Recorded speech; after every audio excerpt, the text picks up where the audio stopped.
Michigan permits self-driving vehicles. We have a study on rooftop solar potential. A group of billionaires is funding clean energy. And you folks in the referral program get some good news. Here are your Tesla tidbits for December 13th, 2016. We start the show today with a story out of Teslarati that is the ultimate in irony. Of all places, Michigan is the first state in the U.S. to pass a law permitting the sale of self-driving cars in the state. Another bill passed in this grouping simultaneously increased funding of the American Center for Mobility, a research campus that would allow those cars to be tested before the public sees them. The law would permit the sale of cars with no steering wheel, accelerator, or brake. Governor Rick Snyder said at a signing ceremony, quote, "By establishing guidelines and standards for self-driving vehicles, we're continuing that tradition of excellence in a way that protects the public safety while at the same time allows the mobility industry to grow without overly burdensome regulations. We are still the heart and soul of the auto industry. Make no mistake about that," end quote. So on one hand, we have some incredibly progressive legislation paving the way for the future. And on the other hand, this is the same state that passed some of the harshest legislation in the country that bans Tesla from selling directly to consumers in order to protect its decrepit dealership system. The spectacular display of cognitive dissonance required to keep feet in both of these worlds is stupefying. In the clean energy department, Electrek reports that a new study believes that as much as 25% of power generation in the U.S. could come from rooftop solar panels. A study done by the National Renewable Energy Laboratory put a ton of time into determining how many roofs in the U.S. could feasibly produce substantial energy with a solar installation on the roof. The study believes that the productive homes could generate 1,118 gigawatts of power, but the study actually relies on a photovoltaic efficiency of only 16%, when already there are panels that achieve 20% or better efficiency. This will only get better with time, so this may bring new roofs into the equation as being able to produce good energy and bring more energy from the ones already included. Still, even with the study's assumptions, the ability to generate a quarter of the country's power is nothing to sneeze at.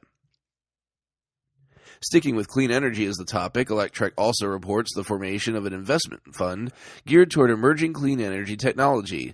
Funded by multiple billionaires, the likes of Bill Gates, Jeff Bezos, and Richard Branson, to name a few, the fund intends to have a 20-year lifespan, allowing the projects funded by it to focus on medium to long-term goals.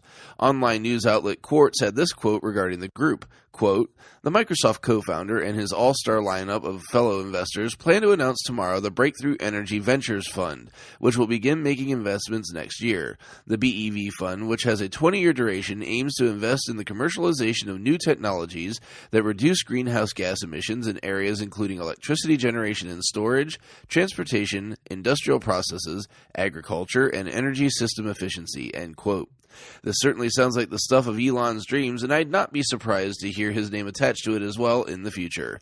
Good luck to the fund and those assisted by it. Finally today, Electrek reports that those of you who won prizes from the referral program as far as 2 programs ago should finally be seeing the spoils of your work. Owners who earned the bag made from Tesla interior leather have reported receiving their prizes, and those who won the Arachnid wheels have reported being contacted that the wheels are soon to go into production. Congrats on your spoils there. Can't wait to join you in being able to refer folks. Check out the links to today's full stories in the show description. If you get some value out of the show, please consider supporting me at patreon.com/Tesla Tidbits. If you can spare even a quarter a month, it would be most appreciated. Thanks to my super patrons John Waltower and Drew Schuyler for their support. As usual, though, if you have no spare coin, it's not a big deal. You can still support the show for free through positive reviews on the media services where you find the show and by spreading word of the show to other Tesla lovers. If you have feedback for the show, the best way to be heard is to tweet at Tesla Tidbits.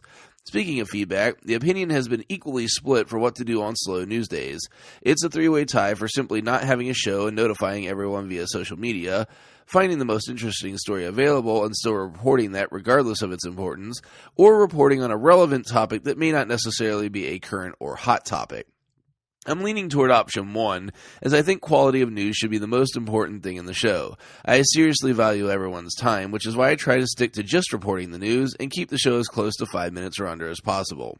It also may allow me to spend time on bigger projects for the show, or simply give a guy a break. 138 week daily episodes in less than a year for a one-man operation is an accomplishment if I do say so myself.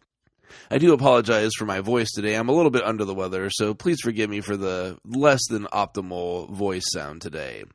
With that, I'm calling it a day. I'll see you back here again tomorrow. Until then, keep it charged and hit the road.